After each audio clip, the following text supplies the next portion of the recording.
Hello YouTube. I know it's been pretty while, or pretty while. It's been a while since I've been active on this channel with anything Blade related. But as I said in my gaming channel announcement, I plan to be more active, and so starting that off with another review of the Worx MRX chain. Sorry, that's Worx MRX chain drive auto knife, lightweight version. Yeah, I know it's a mouthful of a name.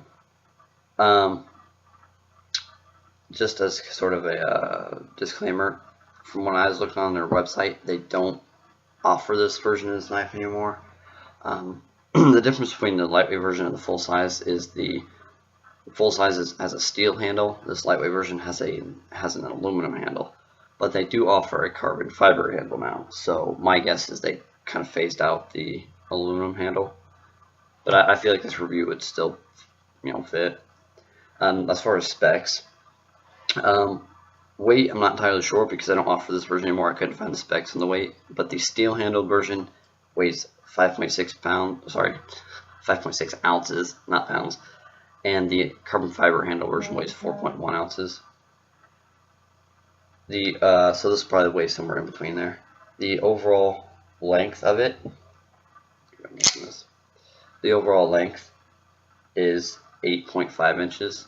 Blade length is 3.5 inches here to the ricasso. Closed length is 5 inches. Now the blade material is CPM 154, and it is a tip up carry. If you notice the orientation of the blade to the pocket clip. At first, it's kind of weird because I never carried a tip up carry knife, but I got used to it pretty quickly. As far as the knife itself, it's got an absurd level of sharpness, and I mean that in a good way. I've carried knives that were sharp enough to shave the hairs in your arms before, but they usually lost it pretty quickly, or it was hard to get it there. This one is neither. It'll hold it for quite some time, depending on use, obviously, and it sharpens pretty damn easily. I haven't had too much trouble getting it to a razor sharp. This again, and by razor sharp I mean able to shave the hairs on your arm or any hairs, I suppose. The black coating on it, as you know, it's like a two-tone, it's durable. I've only got one minor scratch. I'm not even sure if the camera's gonna pick it up. It's not really want to pick it up, but then there's a little bit of fading right here on both sides of the knife.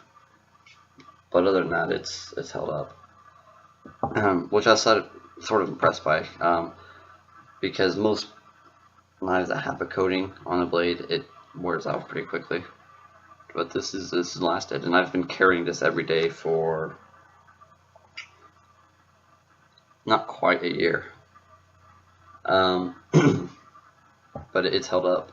So, and for those of you who carry knives or anything every day, you know, just the simple fact of carrying it every day is one of the hardest tests on a knife. The handle is made of aluminum, as I said earlier. I have absolutely no scratches or fades anywhere in it that I am able to see, which I'm kind of surprised about because aluminum is a much softer metal than steel. So I expected there to be some at least grooves and stuff, but I haven't had anything whatsoever. And I keep the keys in the same pocket as my knife. So, oh, it's okay. I'll take that back actually. Right. I don't know if you guys can see it. Right there. Just above the chain is a slight scratch where my keys do rub it. But that is truly it. The handle is nice and ergonomic. It's got a little rust for your finger there, and it just fits around the hand comfortably. It's got jimping here on the blade, which helps control the knife depending on certain cuts you're doing. Or you obviously don't have to use it, but it fits well. And what I like is when I'm holding it, it actually extends past my palm slightly, and I like that. Not because I can hit people with it. I suppose I could, but it's I don't like knives that want to sit like this. I don't feel like I have proper grip on it, so I like the length, I like the weight, I just like the way it feels. Even with this clip, it rests comfortably inside like the cup of your hand here, so you barely even notice it's there. I've carried knives where I wanted to hold them like this because the clip was just uncomfortable. And if you're wondering, the paper's here just so you can better see the knife. It's a better backdrop than the black disc. Now let's get to the real dessert of this knife. Actually, I think the phrase is meat and potatoes or bread and butter, but anyway. This is a switchblade.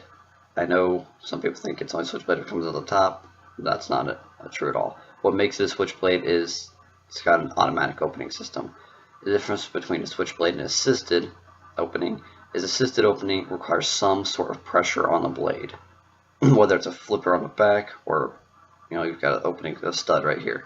A switchblade is automatic, so this is wanting to open, except this button here is connected to some sort of pin that holds it in place, and as soon as I release that pin, it opens. Okay, so this is a switchblade, and I know that those are illegal in some states, and that's why I'm making such a big point about it. Here in Indiana, they recently legalized it.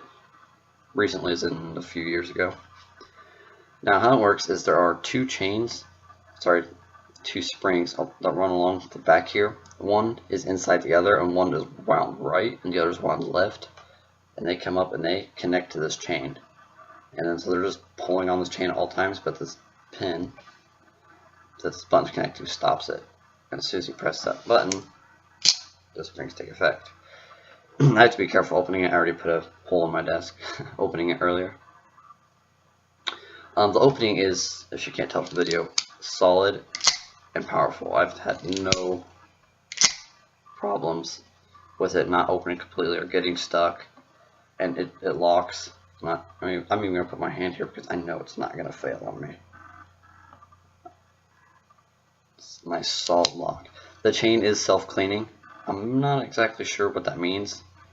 It seems pretty straightforward, but what mechanically that entails as far as self-cleaning.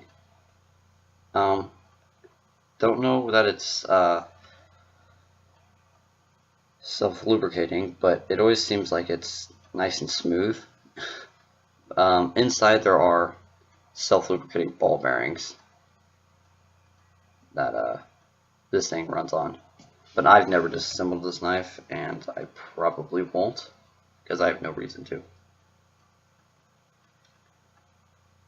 When I first got it, the button was quite stiff. I had trouble pressing it, but it has loosened in stiffness to the point now that it's nice and easy to use. And it only took, I don't know, maybe a day or two before it kind of broke in like that. The blade does sit center in the handle. I know some knives don't do that. This one does. And the edge does not touch the inside of the handle. I don't think you can see that in the camera.